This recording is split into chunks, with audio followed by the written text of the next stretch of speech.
નમસ્કાર વિદ્યાર્થી મિત્રો, મારું નામ ગોવિંદ કાર્તિક. હું ગીતાંજલિ વિદ્યાલય તરફથી ધોરણ 7 ના સમાજના આપણે પાઠ 2 ની ચર્ચા કરવાની છે, જેનું નામ છે દિલ્હી સલ્તનત. આપણે આગળ શીખી ચૂક્યા છીએ કે રાજપૂત યુગના નવા શાસકો અને રાજ્યો વિશે. તો રાજપૂત યુગના જે નવા શાસકો અને રાજ્યો હતા એમાં બે રાજ્યોની ચર્ચા આપણે કરી ચૂક્યા હતા, ઉત્તર ભારતના રાજ્ય અને દક્ષિણ ભારતના રાજ્ય. હવે આ જે ઉત્તર ભારત અને દક્ષિણ ભારતના રાજ્યો હતા એ રાજ્યો અંતર્ગત એમાં એની રાજ્ય વ્યવસ્થા, શાસન વ્યવસ્થા, વેપાર વાણિજ્યની પ્રવૃત્તિઓ એની ચર્ચા કરી હતી. હવે આગળ એ પણ જોયું હતું કે એ સમયમાં થઈ ગયેલા વિદેશી આક્રમણકારો. તો છેલ્લે શાહબુદ્દીન ઘોરીએ દિલ્હીમાં પોતાનો દિલ્હી સલ્તનતનો પાયો સ્થાપ્યો હતો. એટલી ચર્ચા આપણે પાઠમાં કરી ચૂક્યા હતા. આજે એ અંતર્ગત પાઠ 2 માં વાત કરવાની છે દિલ્હી સલ્તનત. સમગ્ર ચર્ચા દિલ્હી સલ્તનતની કરવાની છે કે કેવી રીતે દિલ્હી પર કબજો એમને પ્રાપ્ત કરેલો હતો. તો જોઈએ કે પ્રાચીન કાળ જે હતો એ પ્રાચીન કાળથી જ દિલ્હી ભારતીય રાજનીતિના કેન્દ્રમાં રહી ચૂક્યું. ભારતના રાજકીય કેન્દ્રમાં જો રહ્યું હોય તો એ દિલ્હી હતું. અને 12મી સદીમાં તોમર અને ચૌહાણ, કઈ સદીમાં? 12મી સદીમાં તોમર અને ચૌહાણ રાજપૂતોના સમયમાં આજે દિલ્હી છે એ વેપાર વાણિજ્યનું મુખ્ય કેન્દ્ર બની ગયું હતું. કેમ કે રાજપૂતોનો જે સમય હતો એ સમયગાળા અંતર્ગત તોમર અને ચૌહાણ જેવા લોકોએ વેપાર અને વાણિજ્યનું એક મહત્વનું કેન્દ્ર દિલ્હીને બનાવી ચૂક્યા હતા. અને 13મી સદીમાં ઉત્તર ભારતમાં આજે અથવા 13મી સદી એટલે કે 12મી સદી પૂરી થાય છે અને 13મી સદીની શરૂઆત થાય છે. એ અંતર્ગત આજે દિલ્હી સલ્તનતની સ્થાપના થઈ ચૂકી છે. એટલે કે 12મી સદીનો અંત અને 13મી સદીની શરૂઆત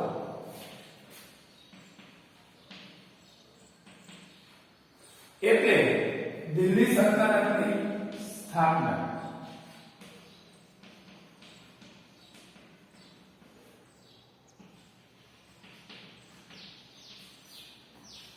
બારમી સદીનો અંત અને 13મી સદીની શરૂઆત એટલે કે દિલ્હી સલ્તનતની સ્થાપના કરી શકાય.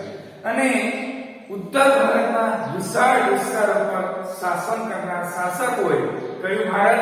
ઉત્તર ભારત પર વિશાળ સામ્રાજ્યનું શાસન કરનારા આજે શાસકોમાં સુલતાન અને શાસનકાળને દિલ્હી સલ્તનત કાળ તરીકે એને ઓળખો છો. કેમ કે આપણને ખબર છે કે દિલ્હી આપણા ઉત્તર ભારતમાં આવેલું છે અને આ ઉત્તર ભારતમાં આવેલું દિલ્હી એ આજે દિલ્હી સલ્તનત અથવા શાસન કરનાર શાસકોમાં સુલતાન અને એ સુલતાનના સમયે આજે દિલ્હી સલ્તનત તરીકે ઓળખવામાં આવે છે. આ શાસકો મૂળભૂત રીતે તુર્ક અને અફઘાન મૂળના હતા. કયા હતા? તુર્ક અને અફઘાનના હતા. અને આ સત્તા 300 વર્ષ દરમિયાન દિલ્હી સલ્તનતમાં કુલ 5 વંશીય સત્તા ભોગવી ચૂક્યા હતા.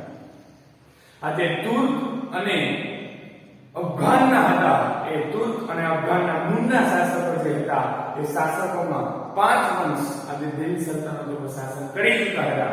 જેમાં નામ છે પહેલો ગુલામ વંશ, ખિલજી વંશ, તુઘલક વંશ, સૈયદ વંશ અને લોદી વંશ. આ 5 વંશ હતા. એ 5 વંશે દિલ્હીના સલ્તનત ઉપર આજે 300 વર્ષ સુધી પોતાની સત્તા ભોગવી ચૂક્યા હતા. અને દિલ્હી સલ્તનતનો સાથે આપણે આ પાઠમાં વિજયનગર અને બહામી સામ્રાજ્યની પણ થોડી ઘણી ચર્ચા કરવાની રહેશે. અત્યારે આપણે 5 વંશની ચર્ચા કરવાની છે, જેમાં પહેલું નામ છે ગુલામ વંશ. ઈસવીસન 1206 થી 1290. પહેલો વંશ ગુલામ વંશ. ઈસવીસન 1206 થી 1290 સુધી વંશ એટલે કે ગુલામ વંશ. તો ગુલામ વંશમાં શું થઈ ગયું એની ચર્ચા પાઠમાં કરવાની રહેતી હોય છે.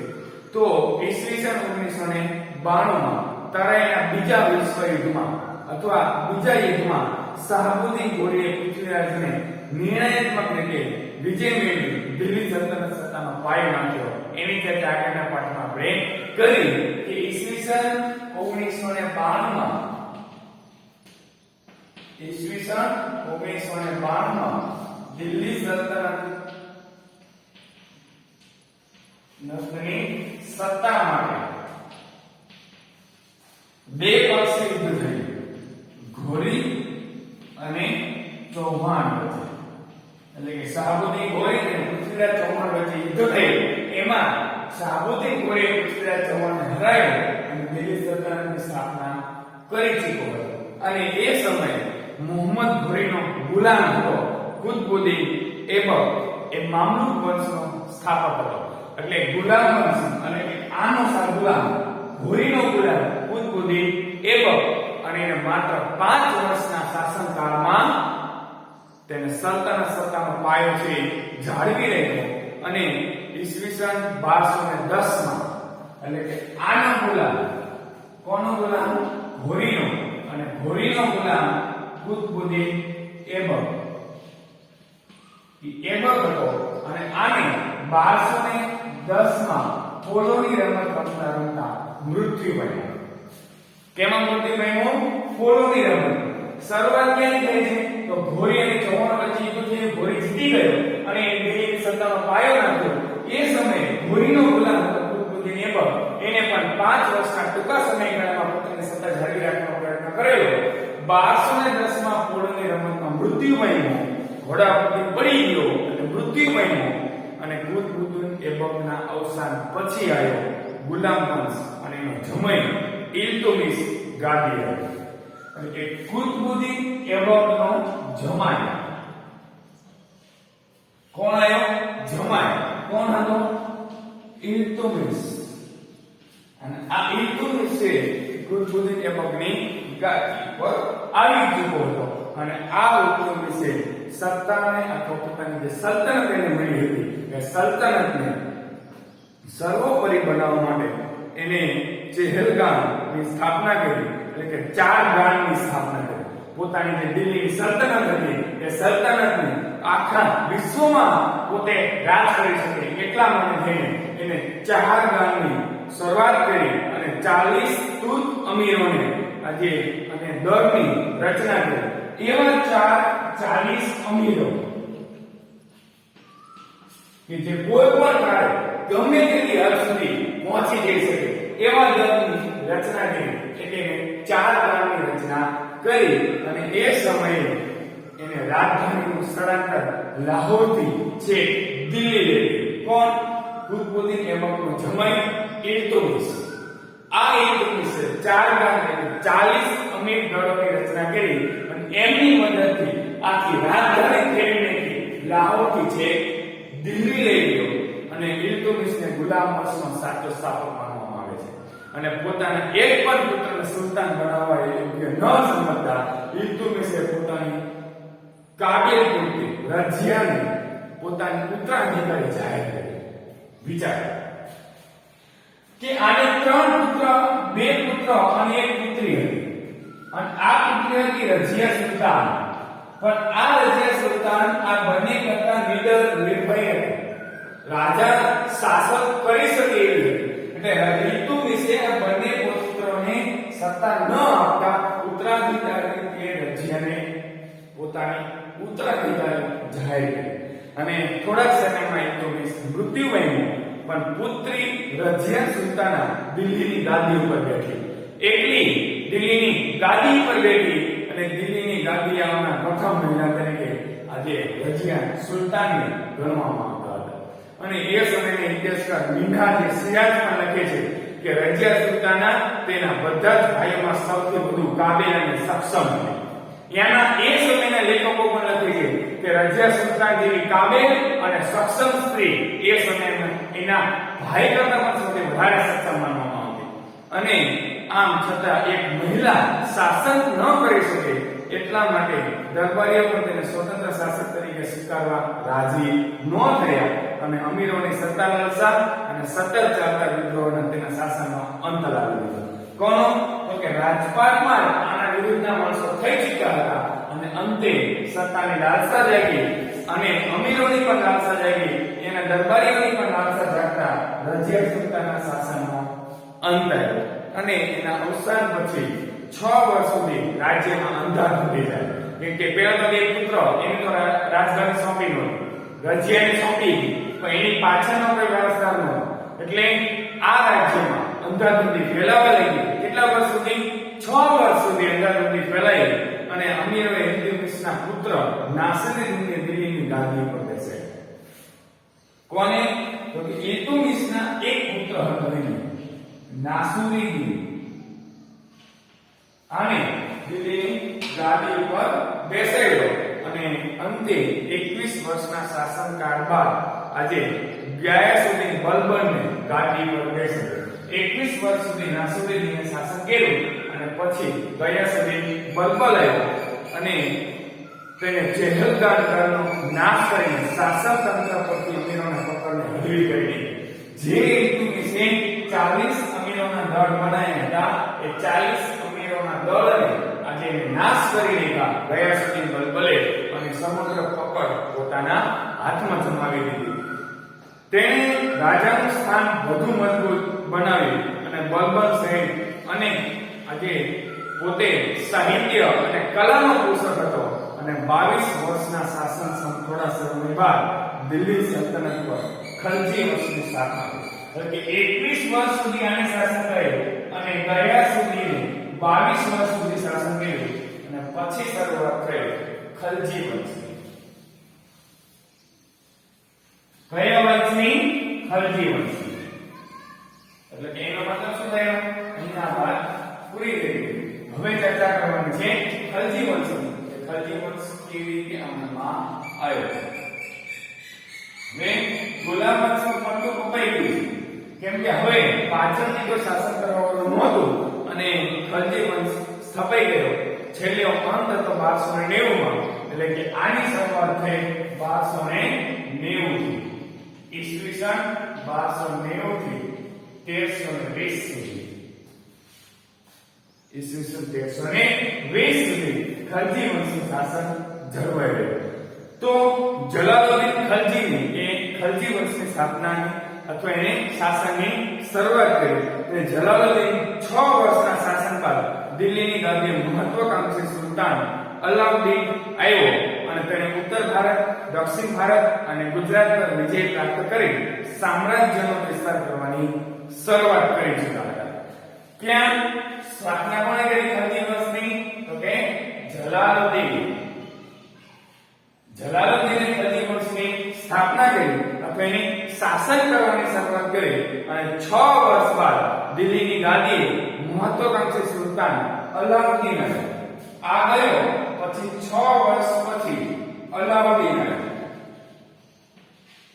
અને આ અલાઉદ્દીને ઉત્તર ભારત, દક્ષિણ ભારત અને ગુજરાત પર સમગ્ર ક્ષેત્રમાં પોતાની સર્વોપરિતા સાબિત કરી સામ્રાજ્યનો વિસ્તાર કર્યો અને દિલ્હીમાં સ્થાયી સેનાની શરૂઆત કરી દીધી.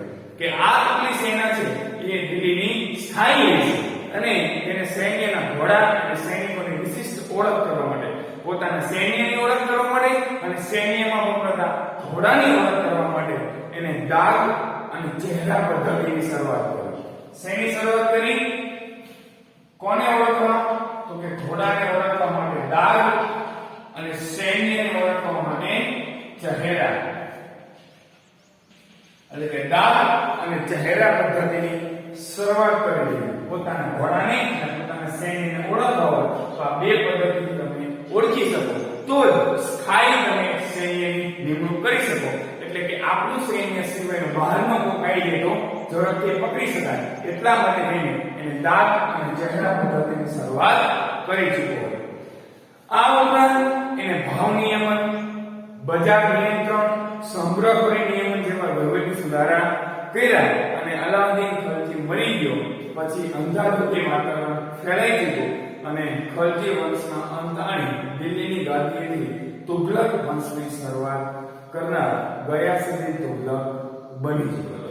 કેમ કે આમાં એવું થતું હતું કે જે મેન હોય એ મૃત્યુ પામે પછી એના પછીના ને વારસદારને કઈ સોંપ્યું ન હોય એટલે આ વંશની જે આખી પેટર્ન છે એ પ્લેટફોર્મ જેને બને એ પ્લેટફોર્મ કેવું થશે વેર વિખર થઈ જશે અને એ વેર વિખર થવાને લીધે આજે અહીંયા નવા વંશની શરૂઆત થઈ ચૂકી એટલે 1290 થી લઈને 1320 સુધી તુગલક આજે ખલજી વંશ રહ્યો અને પછી તરત જ ગયા સુધી તુગલક વંશની સ્થાપના કરી દીધી પણ અલાઉદ્દીન ખલજીનો જે સમય હતો એ સમય ખૂબ જ પ્રસિદ્ધ હતો એ સમયમાં એક કવિ થઈ ગયા એનું નામ છે અમીર ખુસરો કે જેમણે કિરાતુલ સદાયન આસિફ નુહ જેવા સાહિત્ય કૃતિઓની રચના તુગલક ખલજી વંશમાં એમણે કરી તો 1320 થી 1414 સુધી તુગલક वंश से शासन के कया वंश है तुगलक वंश तुगलक वंश 1320 થી ઈસવીસન 1320 થી ઈસવીસન 1414 સુધી तुगलक वंश स्थापना कोने કરી તો કે ગયા